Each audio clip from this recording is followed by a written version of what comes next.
Shalom. Hari ini di minggu pertama bulan November, kita tetap bersuka cita sebab kita boleh beribadah kepada Tuhan. Baik Bapak Ibu Saudara, saya akan menyampaikan firman Tuhan.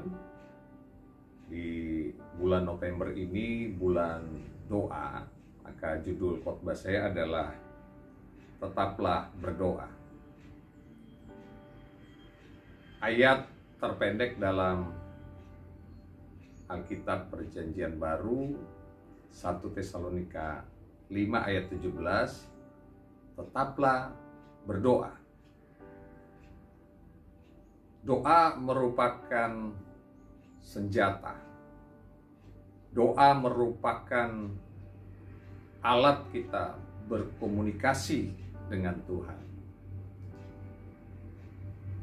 Iblis tahu bahwa dengan berdoa maka ada hal-hal yang besar yang akan terjadi, yang Tuhan nyatakan di dalam dan melalui kehidupan kita. Itu sebabnya dia selalu berusaha mencegah kita untuk berdoa.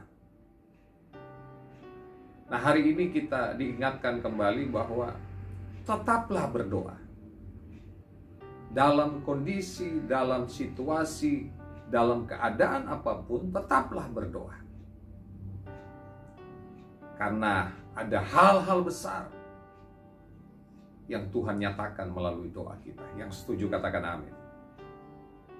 Nah, mengapa kita berdoa? Yang pertama karena berdoa itu merupakan perintah Tuhan. Dikatakan tetaplah berdoa. Atau dalam terjemahan lain, berdoalah senantiasa. Doa merupakan sebuah perintah, bukan pilihan, bukan anjuran, tapi sebuah keharusan. Itu sebabnya orang percaya harus menjadi orang yang berdoa, orang yang suka berdoa. Banyak contoh-contoh dalam Alkitab, tokoh-tokoh Alkitab, nabi-nabi, mereka hidup di dalam doa. Bahkan Yesus sendiri memberi teladan kepada kita tentang bagaimana kehidupannya yang diwarnai dengan doa. Mengawali hari dengan doa, memulai pelayanan dengan doa, memilih murid-muridnya dengan doa, mengakhiri segala pelayanannya dengan doa di Getsemani. Bahkan di kayu salib pun dia tetap berdoa kepada Bapa di surga. Jadi doa itu merupakan perintah. Jadikan doa sebagai gaya hidup kita karena kita taat akan perintah Tuhan. Orang yang berdoa adalah orang yang taat melakukan perintah Tuhan. Yang setuju katakan amin. Yang kedua, mengapa kita berdoa? Karena dengan berdoa berarti kita membutuhkan Tuhan. Tuhan tidak membutuhkan doa kita, tapi Tuhan mau kita berdoa. Jadi yang membutuhkan itu bukan Tuhan. Ingat baik bahwa kita yang membutuhkan. Jadi kita yang harus berdoa. Kita yang harus datang kepada Tuhan. Kenapa kita yang membutuhkan? Karena kita yang diuntungkan pada waktu kita berdoa. Dengan berdoa kita mengalami Tuhan. Dengan berdoa kita mengalami kuasa Tuhan. Itu untuk kita. Tuhan dia tetap Allah. Dia tidak terpengaruh oleh entah kita berdoa atau kita tidak berdoa. Tapi kita yang akan mengalami dampak kalau kita tidak berdoa akan jadi seperti apa? Dan kalau kita berdoa akan seperti apa? Bahkan Samuel menulis di dalam 1 Samuel pasal 12 ayat 23, kalau berhenti berdoa maka dia berdosa. Saya bacakan, mengenai aku jauhlah daripadaku untuk berdosa kepada Tuhan dengan berhenti mendoakan kamu. Jadi berhenti berdoa itu berdosa, Bapak Ibu Saudara. Jadi dengan berdoa kita akan semakin diproses, diubahkan oleh Tuhan, mendapatkan hati Tuhan, supaya kita semakin tahu, semakin memahami, dan dimampukan untuk melakukan apa yang Tuhan suka, apa yang Tuhan inginkan, sehingga kita terhindar dari perbuatan dosa. Nah, itu sebabnya jadikan doa ini sebagai sebuah kebutuhan utama, kebutuhan terbesar dalam hidup kita.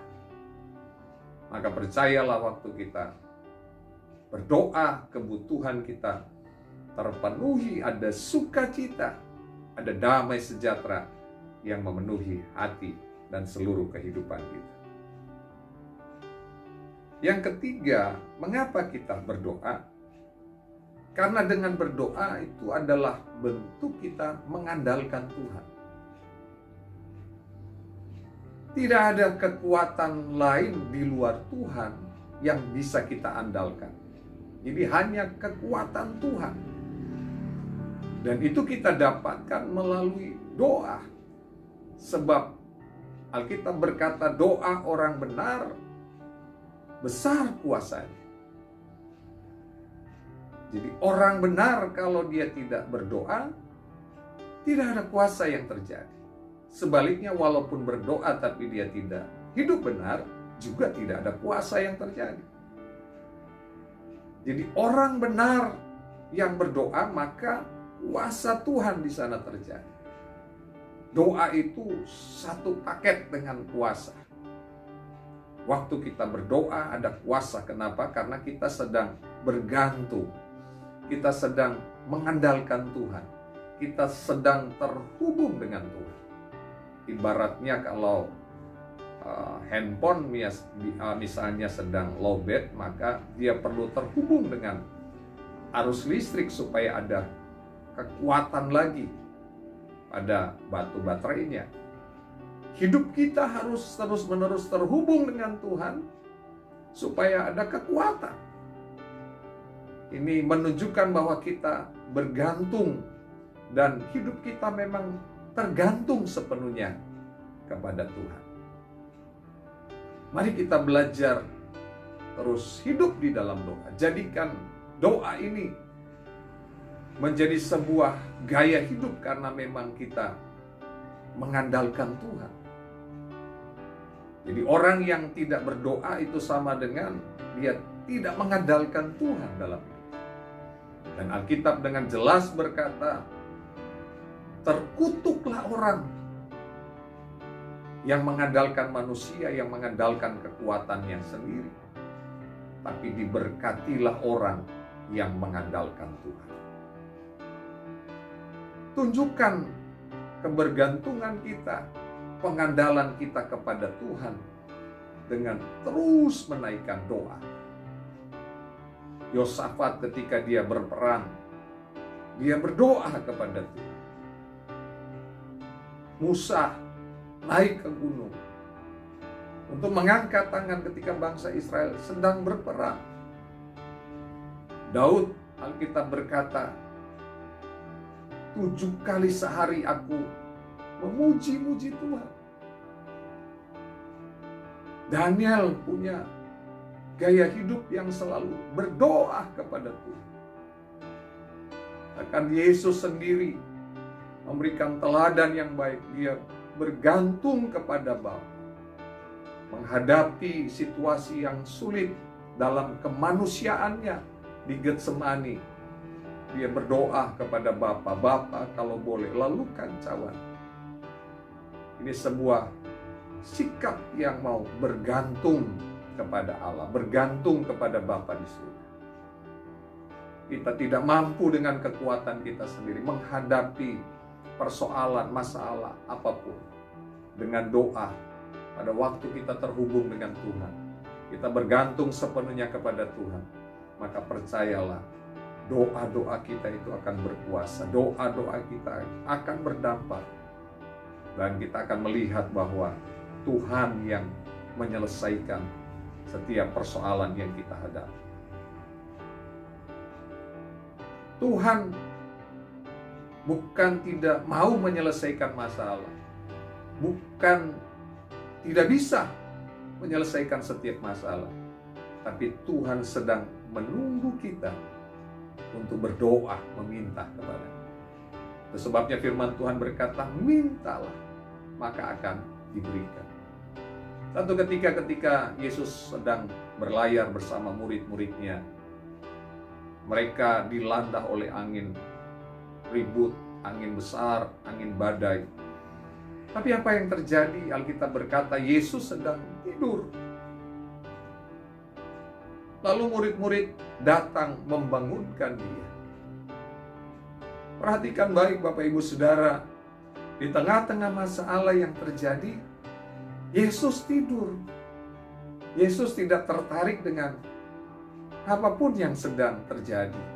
Tapi Yesus terbangun ketika murid-murid itu datang membangunkan Dia. Yesus terbangun, Yesus terjaga ketika ada seruan, ada doa yang disampaikan. Itu sebabnya kita harus datang kepada Tuhan. Bangunkan Dia dengan doa-doa kita. Bangunkan Dia dengan seruan kita. Maka pada waktu Dia terjaga, Dia terbangun. Alkitab berkata, badai angin itu diperintahkannya untuk menjadi teduh, menjadi tenang. Badai apa, persoalan apa yang sedang kita hadapi hari-hari ini? Datang kepada Tuhan dengan doa-doa kita. Andalkan Dia, maka percayalah, persoalan itu akan terselesaikan di dalam Tuhan. Tetaplah berdoa. Amin. Bapa yang baik, terima kasih untuk kebenaran firman-Mu. Biar kami mau terus hidup di dalam doa, sebab kami tahu doa itu merupakan perintah-Mu. Dengan berdoa kami terus membangun komunikasi dengan-Mu. Kami membutuhkan Tuhan. Kami mau mengandalkan Engkau, sebab kami tidak mampu dengan kekuatan kami. Kami butuh kekuatan Tuhan menghadapi apapun. Tolong setiap kami Tuhan, untuk kami rajin, untuk kami tekun, untuk kami semakin bersungguh-sungguh berdoa. Di dalam nama Tuhan Yesus Kristus kami bersyukur. Haleluya. Anugerah dari Bapa di surga, cinta kasih dari Tuhan kita Yesus Kristus, kekuatan penghiburan, pengurapan dari Roh Kudus menyertai kita mulai hari ini sampai selama-lamanya. Terimalah segala berkat ini di dalam nama Tuhan Yesus Kristus. Semua yang percaya diberkati Tuhan katakan bersama, amin. Selamat hari Minggu, Tuhan Yesus memberkati. HOW, antusias. Yes, yes, yes. Haleluya.